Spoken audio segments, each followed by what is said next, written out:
Well, there's something that I invented a long time ago, and when you have nothing to draw from, I was able to find strength in every molecule of this earth. I'm able to be in a room with nothing, with no motivation, no inspiration, nothing, and find it. So what I did in those situations was I invented this thing called taking souls.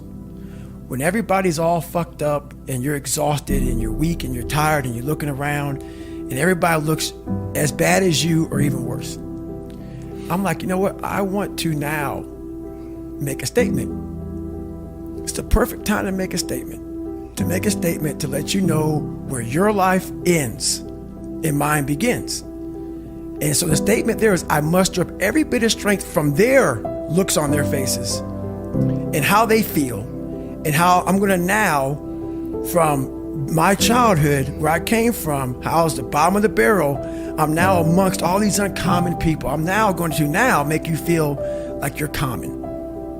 So I used their sadness, their weakness, their parts of their life where, God, this sucks. I'm like all poopy pants and messed up. I used that for my strength.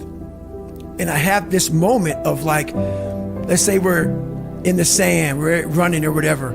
I will do a surge. I will do something when everybody's like, how the fuck is he doing this?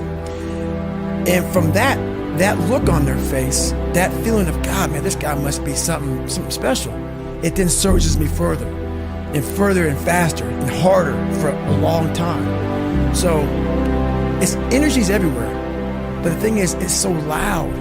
That voice in your head of pain and suffering and discomfort and I don't want to do this is so loud that you're unable to really calm it down and say, okay, there's something here. It's a patient calm that you have to bring yourself to say, I know I have something here, but that voice is so powerful that it just wants you just to, let's leave. Right. We're done. It spazzes you out and you want to go. Versus saying, let's take a second. Hang on. Before we spaz the fuck out, hang on. And in that moment, you can think clearly and find that strength out there for you.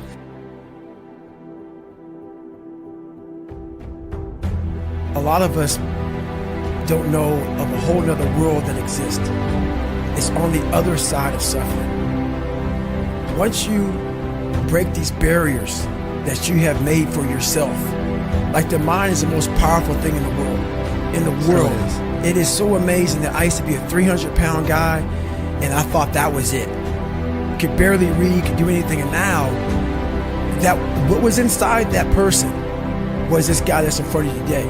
That's how scary the mind is. And that's what I started realizing through this journey, is that once I got a taste of, wow, man, I haven't even begun to crack what the mind is capable of. And I started realizing is on the other end of suffering, that's the real growth of life, because you realize how the mind processes shit. And I talk about another thing called theory and practice. A lot of people are theorists. These smart guys that read these fucking books and shit, man, they sit down, they tell you what the mind is supposed to do. And a lot of us listen to that shit. It becomes like, this is it, man.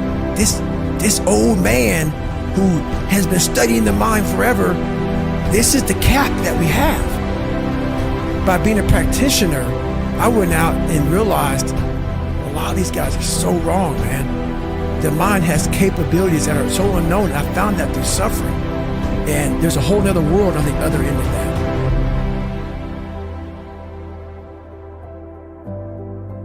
The whole thing about that is a true statement, you know, like what you said. Our mind wants to protect us. The mind is like, honestly, it has a tactical advantage over us. It knows our deepest, darkest fears or insecurities. It knows where we start to feel, we start getting that doubt creeping that says, hey man, you know what, man, maybe this isn't good. Let's go back home to the wife. Let's go back home to the kids. This is not comfortable. So in that moment, the mind directs us. It's a protective mechanism.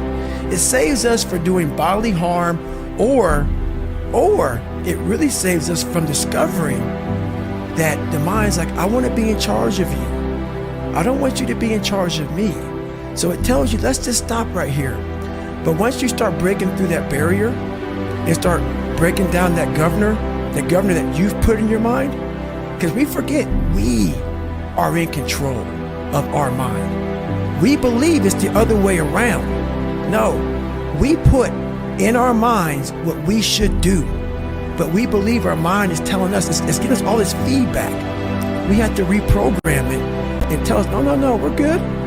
We're good, this sucks, but it's okay.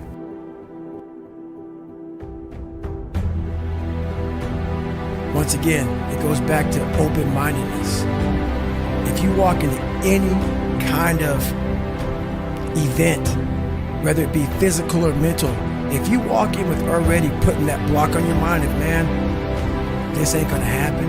People go, how did you run 135 miles to death, that, and so? How did you run 100 miles with no training? Because I went into it not thinking, I can't do this, man. I went into it with a strategy. I had an open-mindedness. So until your mind is open to the possibilities that I can do this, you would never be able to do it. Once the mind starts to believe it can be achieved, it then, only then, does it start to break down tactically how we can do this. Until then, you're gonna always lose.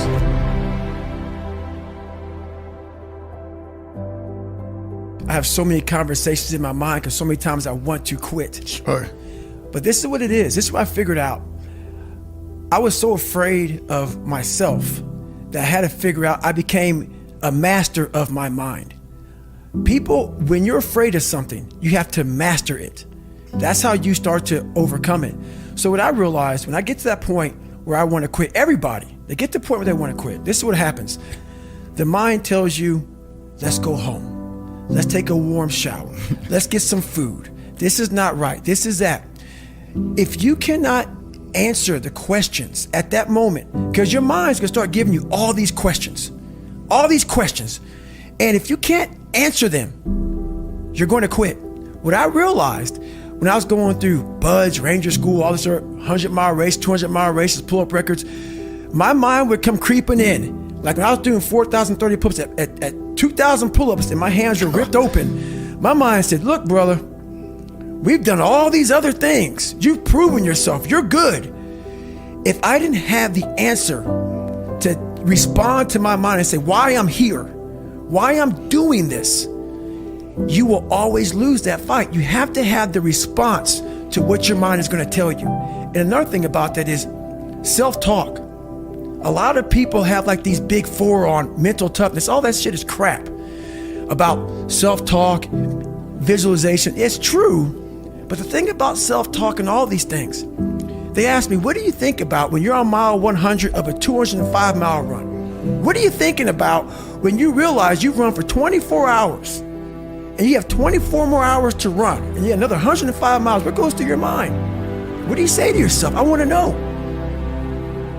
A lot of people think self-talk works. It does, but it doesn't work without the suffering before your mind starts saying we need self-talk. So what I tell myself is I go back to the months and years of preparation to get to that day. And I'm telling myself, it's 3:30 in the morning, and I'm looking at my shoes, and I want to go out there and run 30 miles. I have to, in that second, in that moment of this self-talk, my mind saying, you gotta find more, I once again calm down, go back into my mind, in my cookie jar, I call it, and I have to reflect back on the shit I did to get here. And that becomes my self-talk. Self-talk does not work unless it is real. Most of us lie to ourselves in the self-talk. It doesn't work. It has to be real. It has to be something that you've done to make it really work.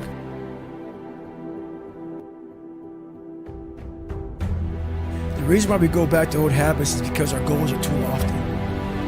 We're not achieving our goals fast enough. So what happens is, you know what? Oh man, we're very impatient nowadays. For me, it was good. I didn't have a phone. I was out of this world by myself. It was a race against David Goggins. It wasn't a race against, God, I want to look good for this person or that person. It was me. I got to change myself. So for me, if I lost 5 pounds in a week, I got a feeling. I allowed myself to feel proud of that. I didn't look at, I got to lose 106 pounds. I'm like, man, I went from 297, now I'm 292. In 1 week, man, I'm killing it. We don't We're not proud of ourselves for the small accomplishments. What we need is we need this monstrosity of the thing to happen. Say, I did it. Nah, there's a process that you have to go through, and patience is the process. And if you don't have patience, after a week, I haven't lost 30 pounds and I'm done. I'm over it. So that's what I found out with people, man. They're not patient enough to realize and to enjoy the moment, not live in it, just enjoy it. There's no finish line in life, but enjoy that moment. Roger that, man. I lost 5. Let me go 10 next week. So that's the whole thing about it. That's how people lose it. Hey there, thanks for listening. Tough Love Motivation is a passion project of mine, and every like, comment, and subscribe really helps the channel out. If you enjoyed this video or get something from it, please consider smashing that like button or even give a subscribe. I'd really appreciate it. Thanks.